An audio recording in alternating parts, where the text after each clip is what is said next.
yan, sa totoo hindi natin kawala.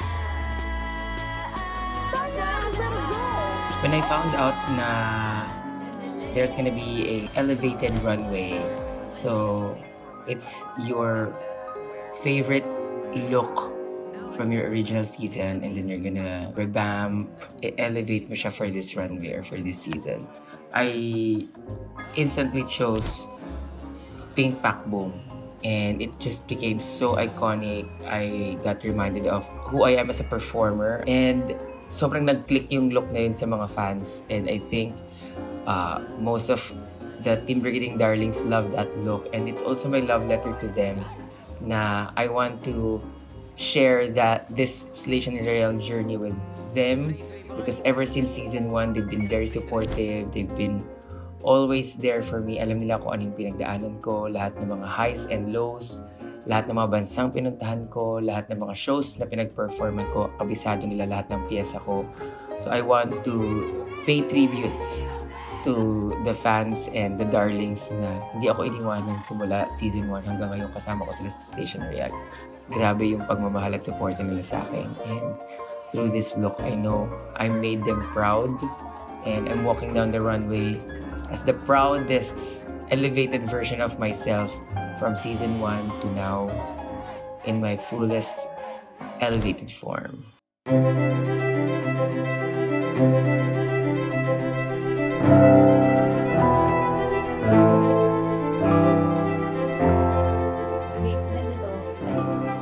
So, ang designer ng damit na ito is a very good friend. Season 1 pa lang gusto niya na akong gawa ng damit. Pero hindi kami nagkakaroon ng opportunity.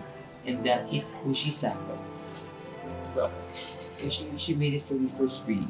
Give me that. Support niya na daw ito sa akin. Tapos nakakatawa pa, parang nung pinapapick up namin ito, meron siyang pinadeliver na dalawang dress. Tapos yung Grab driver na mag-pick up nito, ang nakuha niya, yung kay Julia Barreto. Nakuha niyang dressing for Julia Barreto. Kasi ito, nakuha ng magkabila. Basta nagka-twist, nagkapalit ng driver. Buti na na-contact natin kung hindi, damitin Julia Barreto yung susuotin ko. Anong comment doon? Model size si Mother compared to Julia Barreto. Oo. Iba. Dagan. Yeah.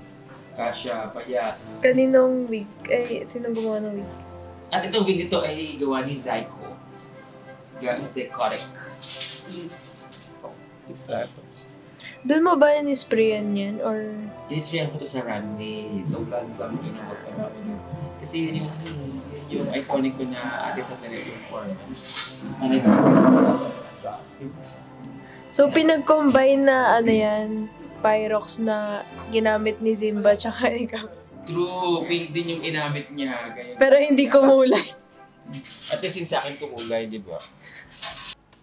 Sa episode din na to, ang Maxi Challenge namin ay ang drag con boost with our very special guest, Precious Paulo Nicole and Sasha Colby. So, kasi nung episode na yun, kasi yung biglaan, kasi sobrang biglaan na parang, okay, last 10 minutes to fix your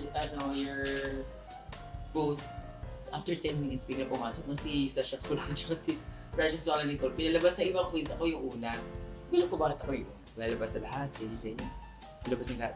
Oh, start tayo, okay, go! Push, pwes ganyan.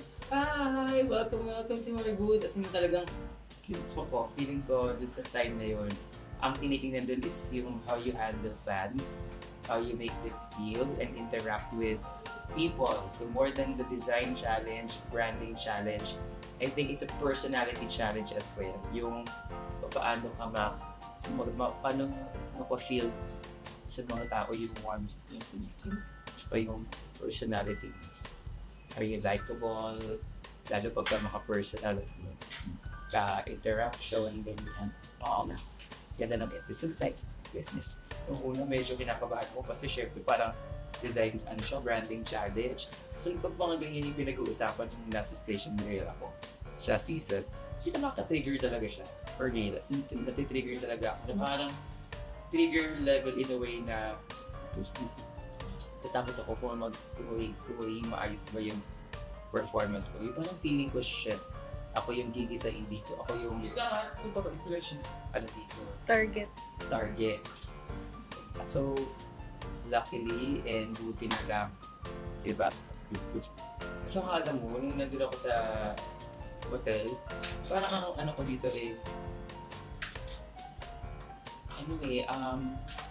importante yung experience. Yung tenureship, hindi na tenureship, pero yung tagal mo sa pag-perform, pag-drag, mamulawat. Importante yung tagal mo sa pag-perform. Kasi doon makikita yung yung level of experience. Hindi siya nagdaya. Ikaw, level of experience mo, pakikipag-usap, yung level of confidence mo. Natitrain yun through time eh. Hindi siya yung paano parang na ako, confident na ako. Kaya ko na makasag-usap, kaya ko na pagbenta. Diba? So, yun yung binangkuhan ko. Parang in this nakaplano ko lang, branding challenge or personality challenge and design challenge. In one challenge, kaya. May konting ka ba, pero knowing as si Precious yung nandun, so shit. Alam ko kulit nito. Gusto nito yung mga kengko, yung mga patawa-patawa. So yung gagawin ibigay. I'm so sure. Pinang-lip sync mo rin ba yung look na yan? This one? Hindi ako nag-lip sync. This is my second safe placement. Yeah. From being always safe to always on top. Work. We're done! To shoot! Game! Huwag kang magpadala sa lande. Hindi ka mabilis madali. Kung ayaw kanya pusuan, huwag mo na subukan. At sandali, huwag ka munang umalis. Pakinggan mo muna ang litanya ni Mires. Ikaw magdahan-dahan, sila dapat ang magdagan mo. Ang mundo'y binaya, sinalo ko lahat ng kagandahan. Tumingin ka nga sa salamin. Yan ang iniiwan. Maniwala ka sa akin, musak yung maniwala ranan. Alam mo mga lalaking ganyan, sa totoo hindi natin kawalan.